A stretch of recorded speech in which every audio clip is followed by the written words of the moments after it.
आइए फिर से लौटते एक नई कहानी के साथ। सौभाग्य या दुर्भाग्य, दर्द भरी कहानी।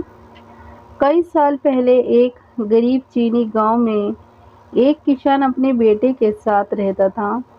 थोड़ी सी जमीन और एक छोटी सी भूसी की झोपड़ी के अलावा उसका एकमात्र प्रॉपर्टी एक घोड़ा था, जो उसके अपने पिता से विरासत में मिला था। एक दिन घोड़ा भाग गया। उस घोड़े के अलावा आदमी के पास कोई जानवर नहीं था जिसके साथ वह जमीन पर खेती कर सके। उनके पड़ोसी, जो उनकी ईमानदारी और परिश्रम के लिए उनका बहुत सम्मान करते थे, यह जताने के लिए उनके घर आए कि उन्हें कितना पछतावा हुआ। किसान ने उनकी चिंता के लिए उन्हें धन्यवाद दिया, लेकिन पूछा, आप कैसे कह सकते हैं कि जो हुआ है वो मेरे जीवन का दुर्भाग्य है? किसी ने अपने दोस्त से बुदबुदाया। शायद किसान विषादाविगत को स्वीकार नहीं कर पा रहे हैं। उसे सोचने दे कि वह क्या चाहता है, जब तक कि वह जो हुआ उससे दुखी न हो। और पड़ोसियों ने किसान से जो कुछ सुना था उससे सहमत होने का नाटक करते हुए चले गए। एक हफ्ते बाद घोड़ा अस्तबल में लौट आया, लेकिन वह अकेला नहीं था। यह अपने साथ जोड़ी में एक अच्छी घोड़ी लेकर आया। ये बात पता चलने पर ग्रामीण, जो उस किसान द्वारा दिए गए पहले उत्तर को अब समझ पाए थे, वो किसान के घर आए। इस बार उसे उसके अच्छे भाग्य पर बधाई दी जा सके। पहले आपके पास केवल एक घोड़ा था और अब आपके पास दो ही बाधी हुई। उन्होंने कहा, आपकी शुभकामनाओं के लिए और आपकी सभी चिंताओं के लिए बहुत बहुत धन्यवाद।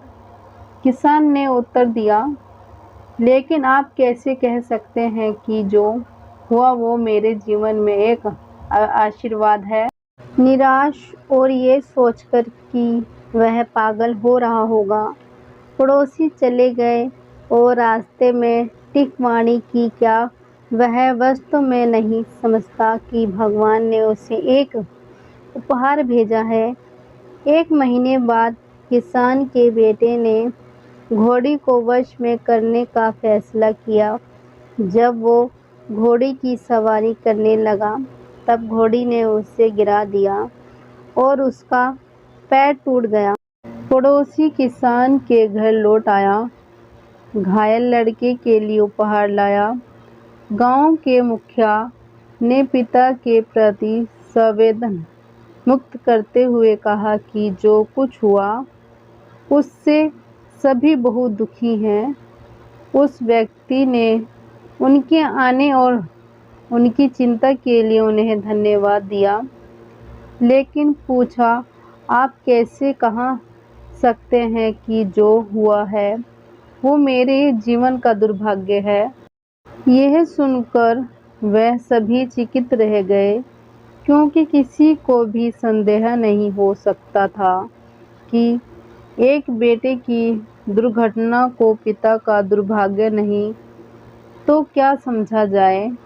जैसे ही उन्होंने किसान का घर छोड़ा, कुछ ने दूसरों से कहा, वह सचमुच पागल हो गया है। उसका इकलौता बेटा हमेशा के लिए लंगड़ा हो सकता है और वह सभी भी इस बारे में संदेह में है कि जो हुआ वह दुर्भाग्य है। कुछ महीने बीत गए और जापान ने चीन पर युद्ध की घोषणा कर दी। स्वस्थ युवक को युद्ध के मोर्चों पर भेजने के लिए सम्राट के दूतों ने पूरे देश की यात्रा की। गांव में पहुंचने पर उन्होंने किसान के बेटों को छोड़कर सभी युवक को भर्ती कर लिया। जिसका पैर टूट गया था, कोई भी युवक जीवित नहीं लौटा। बेटा ठीक हो गए 2 जानवरों को पाला गया और उनकी संतानों को अच्छी कीमत पर बेच दिया गया। किसान अपने पड़ोसियों को स्वतंत्र देने और उनकी मदद करने के लिए उनके पास जाने लगा, क्योंकि वह हमेशा से किसान की परवाह करते थे। जब भी उनमें से किसी ने शिकायत की, किसान ने कहा, आप कैसे कहाँ हैं कि ये एक दुर्भाग्य है। अगर कोई बहुत खुश होता तब वो उनसे पूछता, आप कैसे जानते हैं कि यह एक आशीर्वाद है।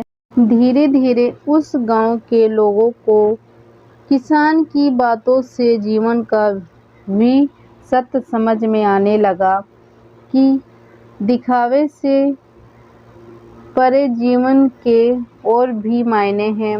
वीडियो अच्छी लगी हो तो लाइक करना, शेयर करना, सब्सक्राइब करना, कमेंट करके ज़रूर बताना। धन्यवाद।